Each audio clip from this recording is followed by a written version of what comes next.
Nalimit si ano? Nalimit si ano? Si ano, si Balik nag-asawa na ano ba? Sino na bang asawa yung Taga sa sa kanila. Hawaii? Ay, hindi sila nagkatuluyan ng taga Hawaii? Para man kasi hindi man siguro sincere yung taga Hawaii. Ano ka? O parang bakla mo kasi. Wow!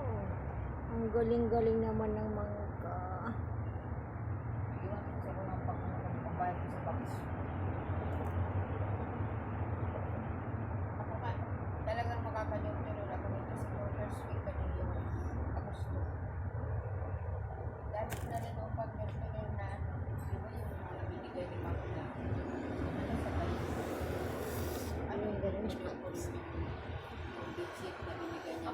Kasi sabi ni Ma'am, marinig kung hindi mo hindi papadala, itapon mo.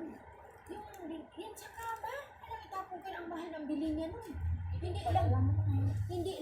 Hindi lang fix sa kama nila dahil maliit na.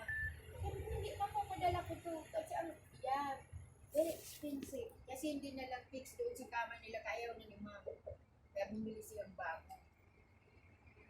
Nanginayang ako kasi pag may bisita, kahit yung lang ilapag, hindi na maglagay ko yun, okay na, hindi malalabigan ng mali ko. Yan.